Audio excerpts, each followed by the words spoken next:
I have this conversation with the night people too. They're like, how soon should I eat? Like, when is the last time I should eat? I feel like you just have to plan your lunch to maybe be a little bit earlier, like 11:30, 12 o'clock. And then you can have a snack around like 2:30, 3 o'clock. And then you've got 2 hours before class. Like, if you can leave that 2 hour window where you've got enough food in you and it's still going to fuel you, but it's not going to leave you full. I mean, you don't want to have a huge meal at 4 o'clock and then come to class.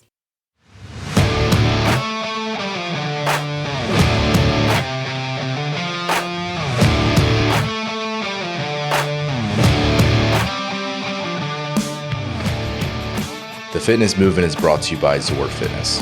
We offer coaching and individualized program design, as well as educational content for coaches and athletes. It's all at one place, zorfitness.com. How's it going, Stace? It's going super, Ben. This episode is sponsored by LaCroix. However you say that. Is that how you say it? No, probably not. LaCroix. LaCroix. This is an island somewhere. Sounds like it should be. St. Croix. St. Croix is an island, I think. Limoncello. I'm not great at cracking up a cold one in the morning. You ever have one of those? One of those? Yeah. Yeah. Limoncello? Yeah. They're my favorite. I like all of them. Nick Hesser has been bringing me these in, but Ashley got me a pack one time. So yeah, good. she's big on the LaCroix. LaCroix. Anyway, we're going to sit down and talk about nutrition today. Yeah, let's do it. So we're going to take it from two fronts. A, everyday class goer, someone's just looking to get fit, be it a good body composition, the weight they want to be, that sort of thing, and how to best fuel for something like a class environment. And then B, a competitive athlete.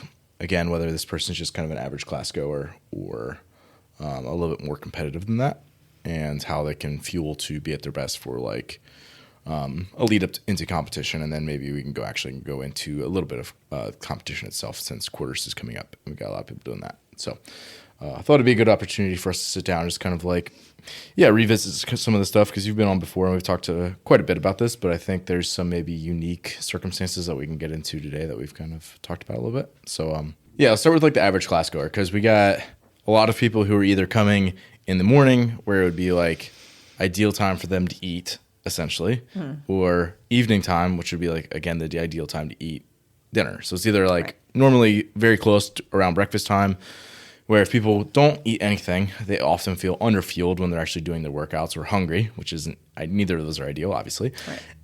Or on the flip side, they eat too much and then they're feeling full, which again is never fun when you're in the middle of a workout, especially if it's something that's pretty intense. So again, I think if people are waking up, they deal with that, or if they're coming out of the workday, they often deal with like the same thing. If it's like, again, either pretty much right after they get up, they come here and do their workout, or they're coming right after work.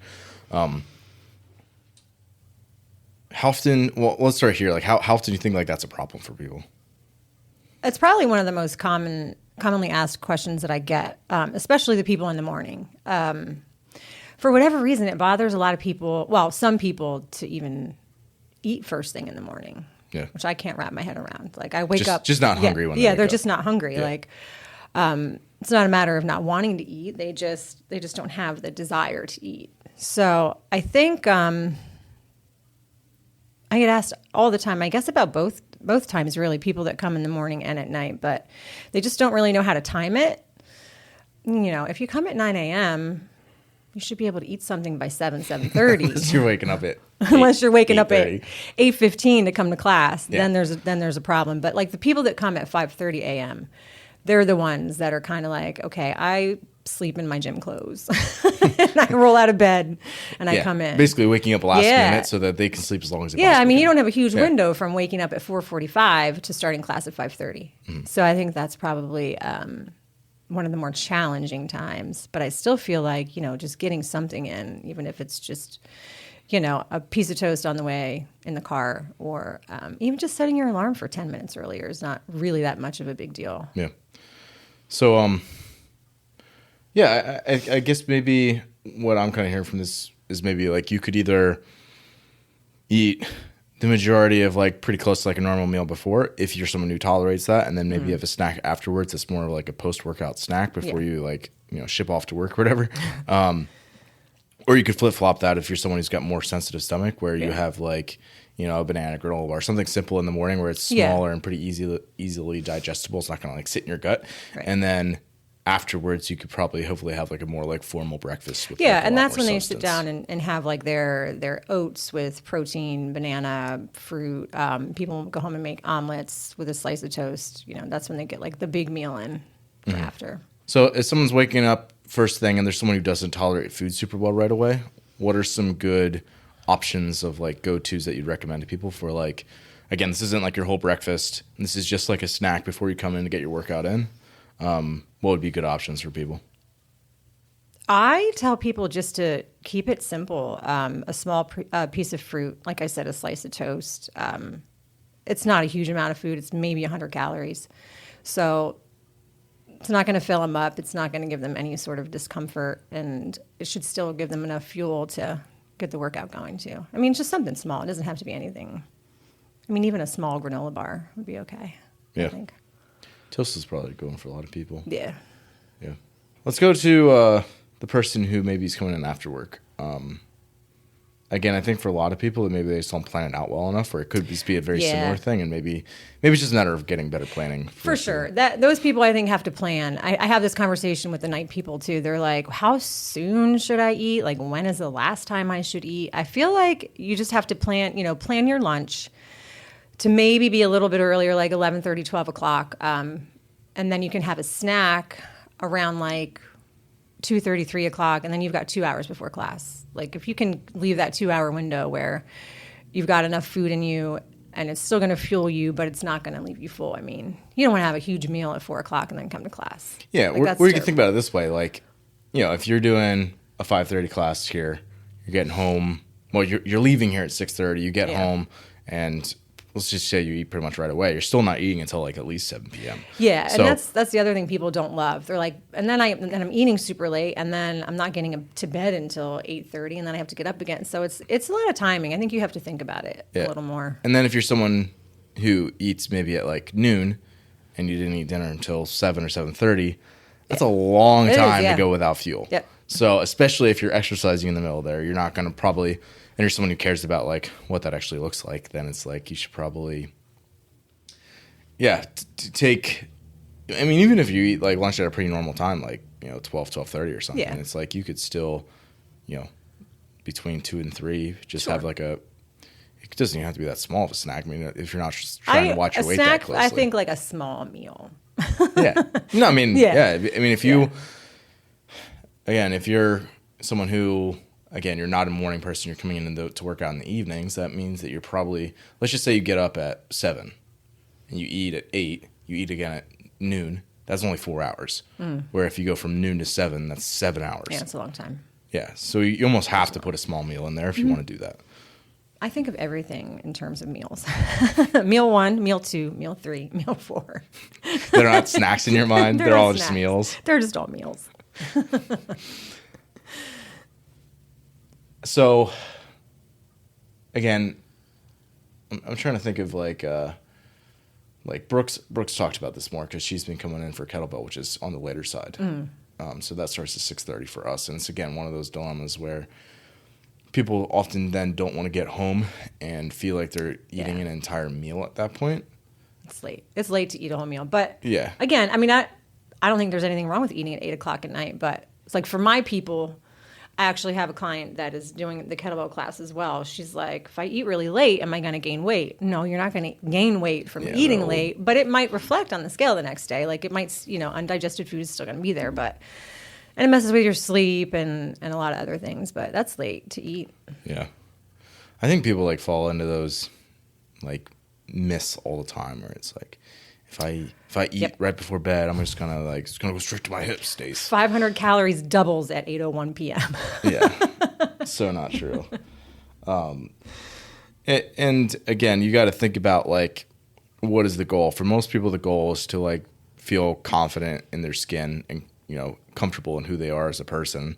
And rarely, the point being, like most of the time when people reach their goal weight, it's not like, oh, now all their insecurities are just gone. Right. Right. So I think oftentimes people just need to recognize, like, what are you actually going after? Sure. And Performance being or honest aesthetics, with yourself. Like, yeah, okay, if I'm at a certain weight and I still, not that it's necessarily needs to be performance either, but it's like, I want to feel good, to be able to move well, to be able to show up for places in my life and perform in the way that I want to, be at my best at like all these different things. And that's not like, sometimes it requires you to fuel when you get home a little bit later. Yeah. Even if it, some person on Instagram doesn't tell you that. Right. And that's just, you can't work out hard for an hour and then not eat because it's 8:00 at night. Yeah. Yeah. Maybe that's the most practical way to look at it. Yeah. And then it's like, again, if you take more of like your mindset to it, where it's like each of these is a meal, right? And maybe you just kind of split the meal then on either side of that window, where it's like, I can have some before class, like a small meal before class, small meal after class, where it's just sort of like, okay, you might not sit down and want to have like, a normal, like, quote unquote dinner for yourself, but you could definitely like split, the calories between those two, and it might be workout for you. Mm-hmm. Yeah, I have a lot of people that do that. I mean, their pre-workout snack might look like chicken breast and a half of a sweet potato. Like, most people don't think of that as a snack. They're like, where are my chips and pretzels? Like chips and dip. Yeah. A snack for one person looks different Very than true. it does for the other. That's funny. I don't think about it. Yeah. Maybe I should just start calling everything meals. Meals. Yeah. Meal 1, meal 2, meal 3, 4, 5, 6. Yeah. Because oftentimes, even before I go out, maybe I'll have like an applesauce packet, like out on the floor. I'm saying, well, if I'm working just in my office. I was like, where are you eating applesauce before you go out? out onto the floor from like 30 feet away from my office. It's a tough transition sometimes, Stacey. I get it. That little sugar boost. But yeah, sometimes it's just an applesauce packet. Sometimes it's some other whole fruit like an apple or something. Sometimes it is just like, I ate my lunch a little later, so I just don't need that.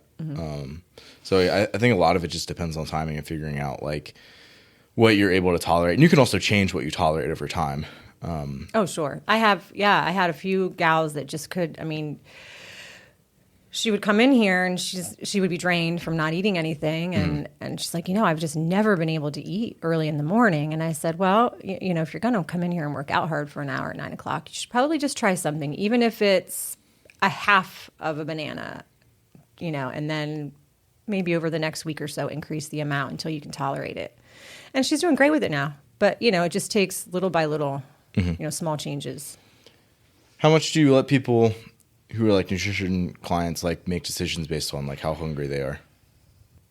Are you at, like, do I let them change the amounts of food that they eat because they're hungry? Like, so. Sure, we can start there. Okay. So, no. Initially, I don't.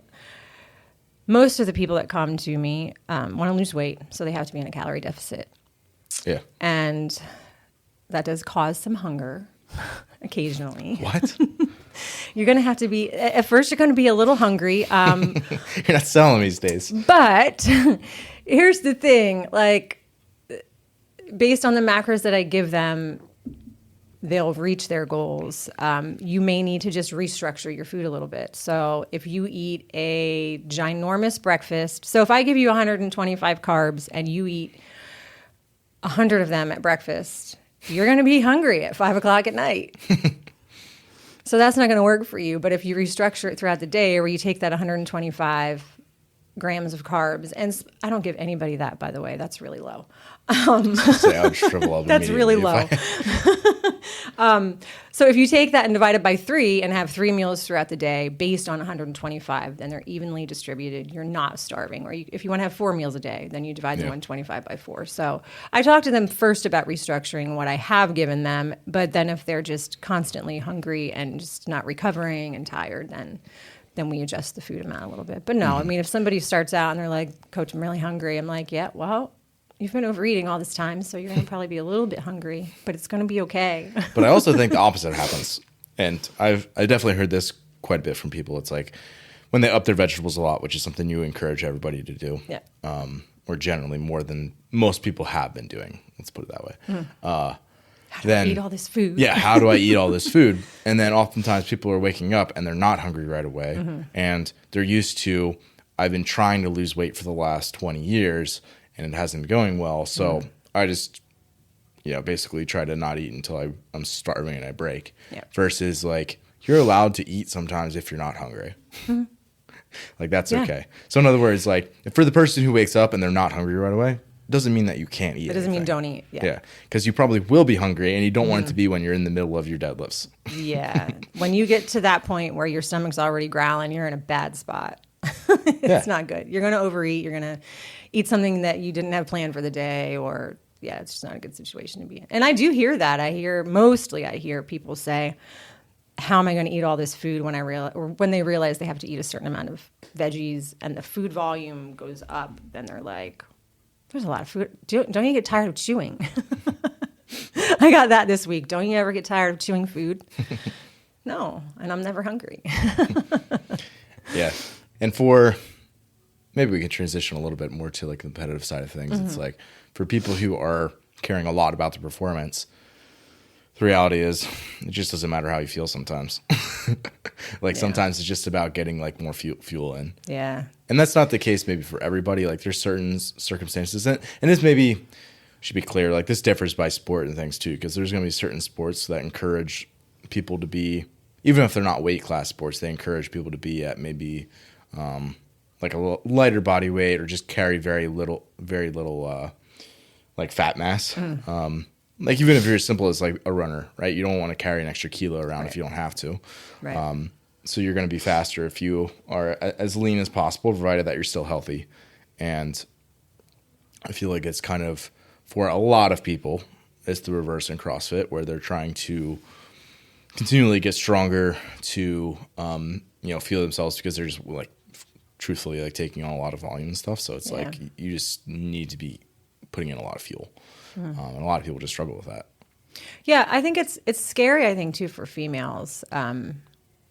When I do get to work with people that are performance and goal-based, I mean, everybody has a goal, but performance-based, and the athletes, and they want to get stronger and maybe gain a few pounds.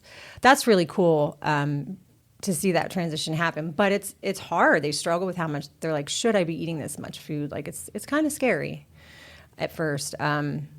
It's like, yeah, just keep eating. Yeah. Again, there's definitely exceptions, but I've found that a lot of males tend to want to overeat at times, and a lot of females always want to eat try big, to lift big, Ben. Right. Yeah.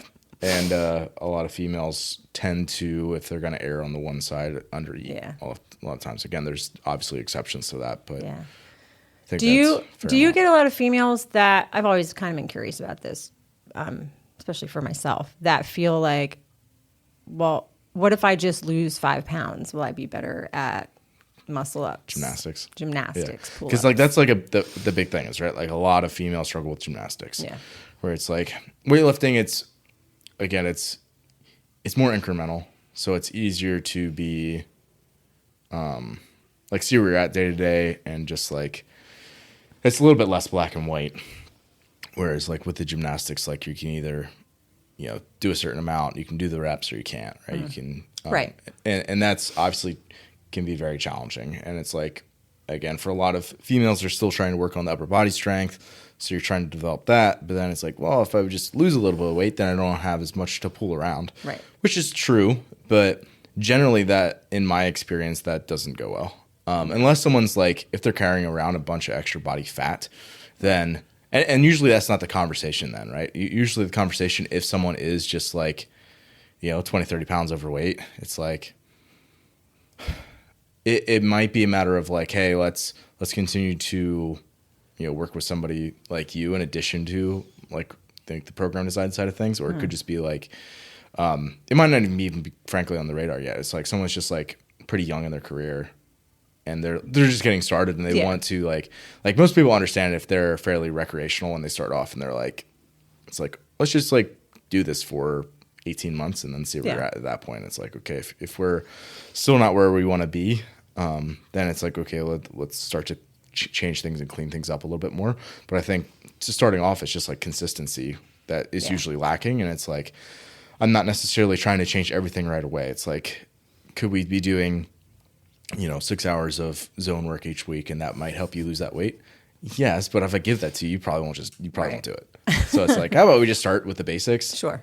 And Oftentimes for people that it's not neglecting the nutrition side of things, but it's not like making it like super formal up front. If someone's like more from like a sport background, whereas like if someone's more health oriented, that might be flipped around where it might be like the nutrition side of it first and then like trying to inject more and more exercise into it. Yeah. So I think that depends, but for the competitive CrossFit females that I work with, there's definitely a pretty large subsection of them who it's like they're always a little tempted by like, if I just lose a little bit more weight, I could be better at gymnastics. Yeah, I mean, I see stuff kind of floating around now with quarters coming up. And I was kind of shocked to see it. Should you be doing more of this to be a little lighter for gymnastics? It's like, if you're reaching that level, I feel like if you want to be competitive at that level, either you have the movement or you don't. I don't think that crash dieting is a cool idea to get there. Yeah, and that's just the thing, right? I think most people,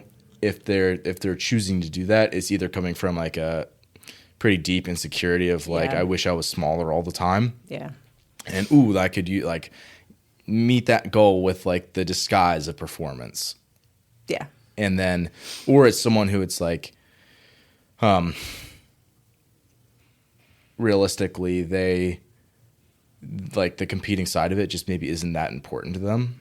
And then it's like, just go after like what you like want in terms of like body composition. Right. So it might just be like, again, like there's plenty of people where it's like, if there's this competition that's coming up on the horizon, it's like, we're actually not going to change what you do that much for that competition because it's either not that important to you, not that big of a competition where it's just like, a lot of people don't treat it that seriously, or it's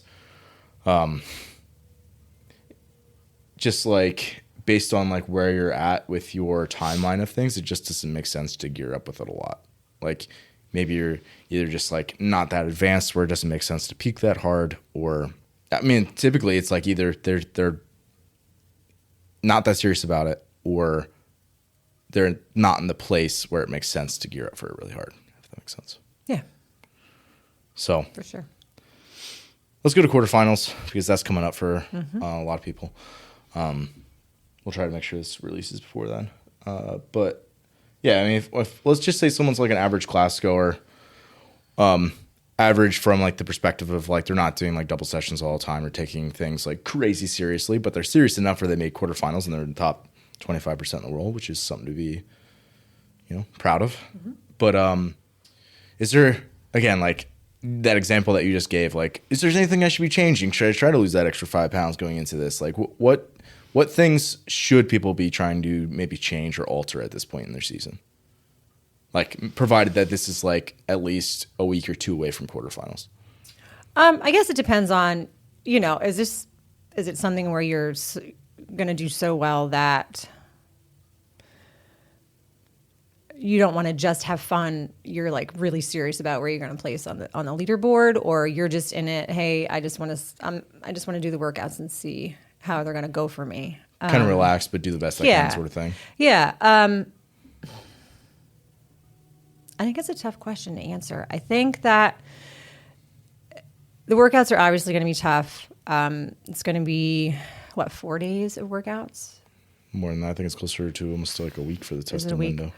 So it's going to be a lot of work in 1 week. I think at this point, as far as fine tuning, I would look at everything from sleep to hydration to, really paying attention to what you're going to do probably a few weeks leading up to it. Just really keeping things dialed in, not trying anything new or crazy. Yeah, I mean, I think that's a good way to put it. Is like dialing it in. I think to me means like it's kind of doubling down what you already know you should be doing, or like already have been trying to execute on, but doing it to a better degree. So like, I know I should be, waking up and getting some water in right away, but I've been kind of slacking on it, and I'll go until lunchtime, and I realize that I just really haven't had any water yet. Yeah. And then you try to pound some extra water by the time before you get to the gym in the afternoon so that you're hydrated. And it's like, obviously that's not ideal. So let's dial that in, meaning like, okay, when I wake up, I'm going to make extra sure, like, I've set this water glass off to the side where I know that's my morning water when I wake up. And, right? a few weeks, I would start doing it now if you haven't already, being the first day of the month. But, starting a couple days before quarters is probably not going to do you much good. But I think, just, extra water, sleeping. If you go to bed a little bit earlier every night just to get some extra sleep, and start that, a couple weeks out so that you're. Yeah. I mean, as simple as it is, like if you sleep great before, like, you come into class and you slept great, you're probably going to feel better. Whereas like, if you short your sleep by 2 hours, you're probably going to feel like trash. Right. And there's For sure. Obviously like there's things that are not going to make a dramatic impact because there's just not enough time under, like, ideally you're doing this in your like day-to-day training where there's more of like that snowball effect where it can build a little bit. But there's definitely things you can do in like the immediacy that, like, okay, it's competition week. I can definitely act on these things that where I'm going to be better off. And that can be as simple as like you talked about with like hydration, getting electrolytes, things like that in, to like making sure like the meal timing's correct before you're actually going, okay, I know I'm going to test workout here, or I know that my session's here. I'm going to make back out from that. Okay, 90 minutes before that, I'm going to have a little bit of carbs. 2 hours before that, I'm going to have like more of a formal meal sort of thing to work backwards and just be a little bit more planned and prepared for things. Really just take time to think about it. And, you're going to be at the gym. If you're doing a few workouts over the course of the weekend, you're probably going to be in the gym most of the weekend. So, prepping ahead, having stuff ready, so you don't have to run to Jersey Mike's and get a sub with onions, and then you'll be Sam. Not only will their gym, I gotta tell this story. The gym will smell great. So I was doing an on-ramp, an introductory class here, and this was the week of quarterfinals, and I literally just got done testing a workout. I was all sweaty, shirtless, and I was sitting in my office chair with like no socks or shoes on. I completely forgot about this on-ramp that I had, and the girl walks in and she's like, "Hey, Ben." I was like, "Oh, hey, I'll be right out." And I'm like scrambling. So professional. Yeah, so professional. That's only happened once. And literally, Sam Hagen he just came back in and he got Jersey Mike's sub and he was eating it. And she's doing her workout and she's like, "Is that onions?" Sam's like, "Oh, yeah, that's me. Don't, my bad." Gotta love working out with the onion smell. Oh gosh, no thanks. But having that stuff planned ahead so you're not going, okay, I have this much time until the next workout. What am I going to eat? That stuff should all just be with you and packed and ready to go. Do you have a topic that you'd like to request as a future show, or just a question about training? Reach out to me. My email is ben@zorfitness.com, or you can DM me on Instagram @zorfitness. Lastly, head over to zorfitness.com if you want to browse all of our previous shows with in-depth show notes, as well as educational content for all things training. What is your typical plan when you have like a long weekend of quarters and multiple workouts? And quarters is great in the fact that you get to control like pretty much all the variables. So you get to do it in your typical environment that you would most of the time. So like most people are doing it in like the gym they typically work out in. So you can be familiar with all the equipment, the layout, like use your pull-up bar, like all that kind of stuff. And then like obviously you get to set up when you do the workouts. So it's like I would probably try to just do the workouts like pretty much like the times that you would normally work out. And for some people that obviously would be like double days where you can spread it out, right? And this is where if you have like a 9 to 5, it's going to be a little bit different because typically all day at work. So it's like you're probably sandwiching it before or after work where you can be a little bit more relaxed with this timeline now, where it could be like you take the morning a little bit slower, you still get up and eat and maybe move around and stretch a little bit, but then you could get over to the gym and again be a little bit more relaxed. Make sure everything's good to go and then basically warm up and go.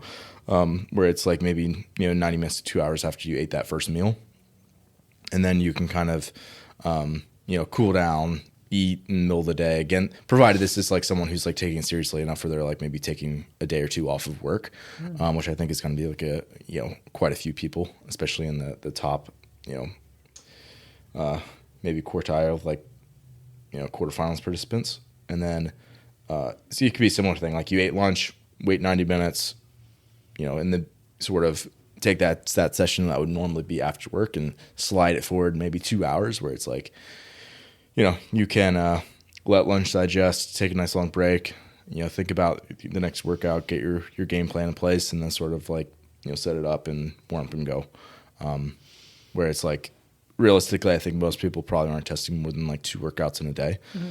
And then obviously if you only have 1 workout, you probably just put it in the window of the day where you feel best, whether that's like mid-morning or mid-afternoon. For most people, I think it's going to be a good time, because meal timing wise, it just makes sense. Like you either ate breakfast and gave yourself enough time where now you are digested and feel good in the middle of the morning, or you ate lunch, things have digested, you feel good in the middle of the afternoon. And the great thing is those are usually the times of day where the gyms are usually pretty quiet, where you're not going to have as many issues with,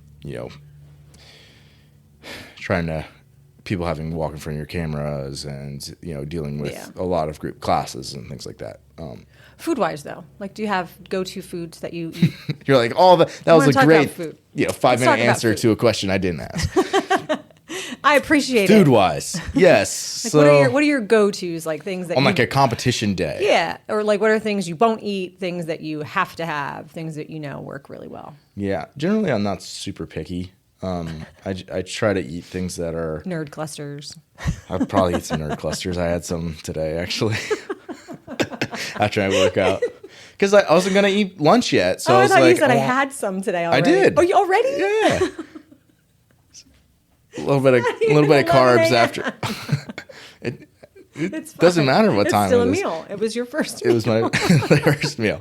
I had I had an applesauce packet because I have some of those left over from athlete camp, and I was like, that wasn't quite enough. So I had some red clusters, finished off my post-workout drink, and then I had this limoncello.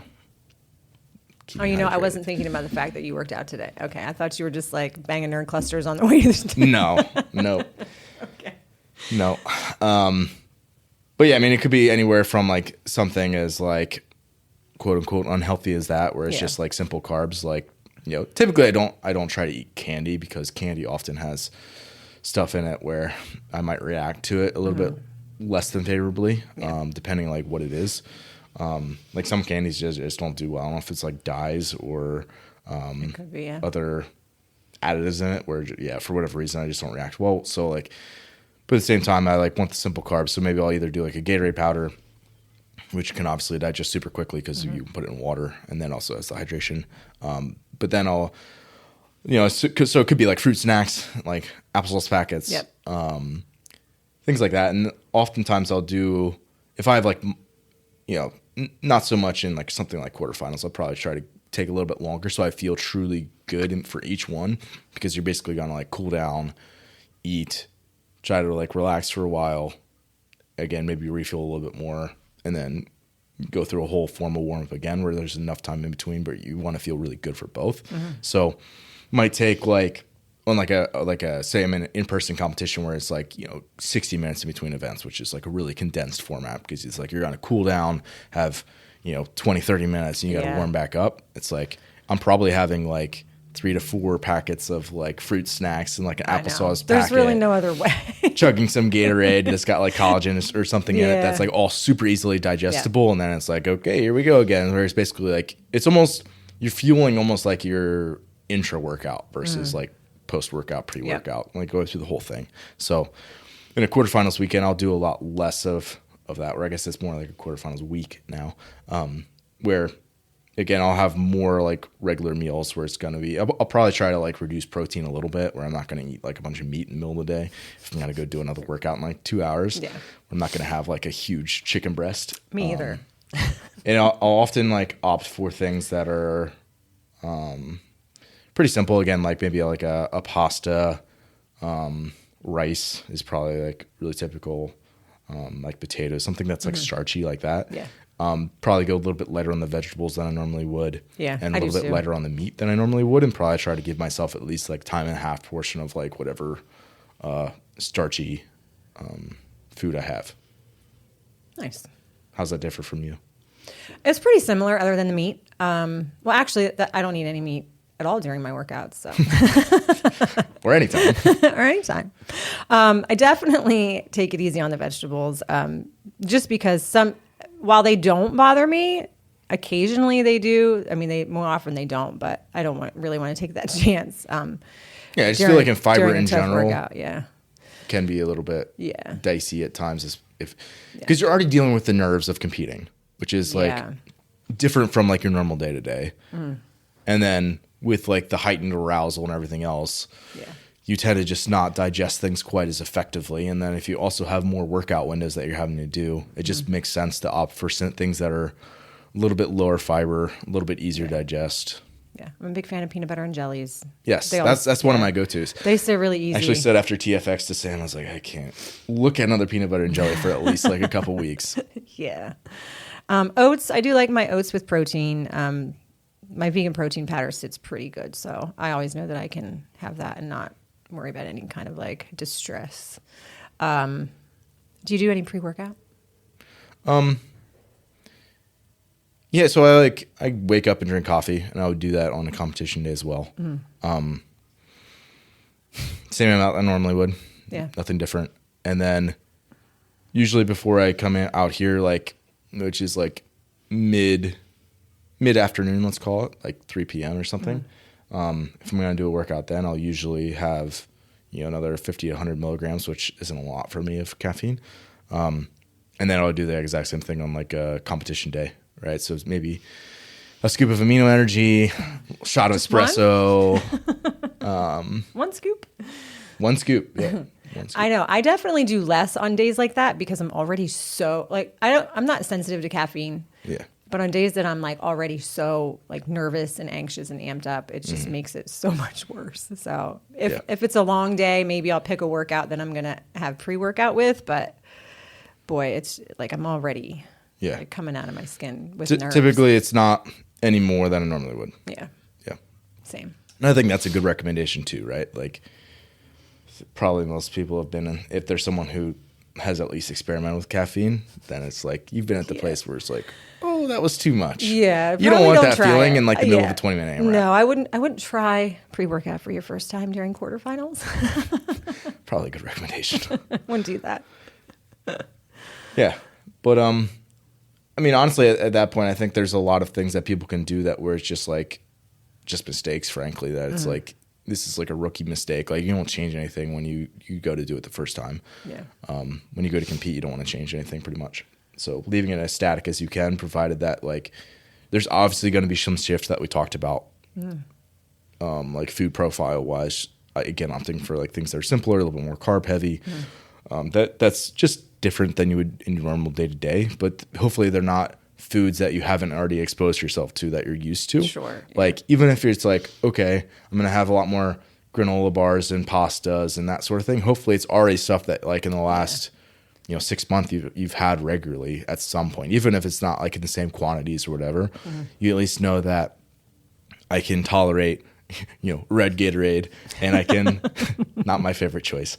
I can tolerate blue Gatorade and this amino acid supplement and a bunch of rice and go work out and I'll feel good. Yeah. So any other like mistakes that you see people do when they're going to compete specific to CrossFit?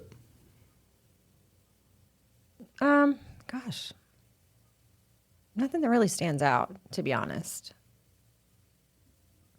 The biggest mistake I see is like it's like after like people that work out all day long, minimal water, and then they go and party afterwards. And then they're like more dehydrated. Why am I so sore? I'm not recovering. Well, what did you do after the competition? Yeah. Which is fine. Like if you want to go celebrate, cool. But if you haven't had much to drink all day, water wise, then you're probably a little bit undernourished. I'm probably an offender of that. You probably. But at the same time, for me, it's like, I'm not going to be back on the gym on Monday. Whereas like a lot of people who do a local comp, it's like they're back in the gym on Monday. Oh, yeah. Yeah. Where, if that is the case, it's like, yeah, you should probably really try to avoid doing that. Yeah. Whereas like,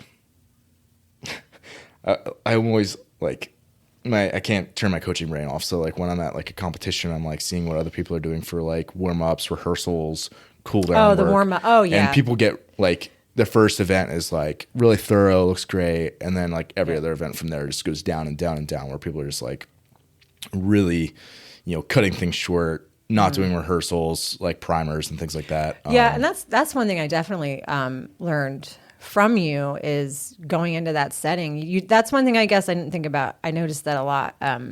People that I just go to comps with, not warming up at all, just kind of goofing off until the next workout, or they warm up. They don't have like an hour until their next heat, and they're warming up right now. It's like warming they're up like max way lift. too early because they're like nervous and they want to move around, which isn't the end of the world, but you just need to be very careful about what you're doing. Or like you said, especially as the day wears on or the competition wears on, they just stop being very thorough with things. And then it's like my point being, like I'm always like very thorough with like all that stuff, like having my warm-ups written out, going through the whole thing, making sure I'm doing multiple rounds of like sets if it's going to be like high intensity work to know that like you're ready to go when it actually comes. And then on the flip side, flushing appropriately, doing all that stuff, and then like getting fuel in like right away, like after you're kind of, as soon as you get up, or even like while you're flushing, going through that process, like getting some fuel in and hydration back in. And then I'm just the worst about like once that last event's over and I know I'm not doing it anymore, I'm just like, I'm not cooling down. I'm not doing this. That's like the next day I can't even walk around. I'm so sore. Whoops. Get right in the car for the drive home. Yeah, exactly. Yeah. But I mean, I think overall, like the big points you said were like, there is things that you can dial in, but be realistic about what you can change. Don't try to change too much. Right. And then when you actually go into the competition, you need to just, again, understand that your food profile is going to shift when you're at a competition. However, it should be stuff that you already know you can tolerate well, and just need to be careful about quantities and timing more so than you would just like on a normal training day. That's it. It's that easy. It's that easy. It's that easy. I mean, it really is if you practice it enough, right? And that's maybe another thing is that people just don't practice enough. But if you're practiced, it is pretty simple. It should be routine. Hopefully it is something where it's planned out enough that you don't have to think about it very much. Yeah. You got another boot camp coming up? I do. It's going to be, so April 20th, there's a free boot camp, an intro to macros, where you can come to the class. And at the end of class, we'll sort of shift to like a learning segment where I talk about counting macros if you're new to that and see if boot camp might be right for you. The next one is going to be in May. I'd have to look at the exact date. Okay. Stay tuned. May 4th. May 4th. May 4th. May the 4th May be the with 4th you. be with you. Perfect. And then that kind of what you call it, like a preview of the macros. That's April 20th. April 20th. Yep. What time is that? 9 a.m. Okay, and it's here at Lumber Capital Athletics. Here at Lumber Capital. Free. It's free. You just show up then, walk right in. Yep. Have you sign a waiver and get after it. That's right. But yeah. I think that'd be a good opportunity if people have obviously questions or if they're just kind of generally want to kind of pick your brain about some things. Like you're going to be open to people as well, just like coming in and like talking to you, and you'll be available. Yeah, if you've never counted macros before, if you've never been in our environment before, it's a really good chance to hear what it's about before you sign your life away. Before Stacey owns you for 6 weeks. That's right. That's right. Awesome. Thank you. Thank you. People got questions, reach out to her on Instagram. She will answer your questions for you. What's your handle? Stacey Coach and Macros by Ma. Macros is it underscore? Sure, yeah. What's the little under? Yes, that is called an underscore, yeah. By underscore Ma. And on Spotify at Stacey CrossFits. So kids still call you Stacey CrossFits? They do. They still call me, okay, Stacey CrossFits. That used to be your handle. I liked it. It was true. It's true. It still is. Still doing the thing. All right. Well, if you got questions, reach out to her. Thanks for listening today. If you're someone who just started listening to the show, I would encourage you to subscribe so you can stay up to date. If you're someone who's been listening for a while, I would encourage you to rate and review the show. And lastly, the best thing that you can do to support our work is also the best thing that you can do for your performance.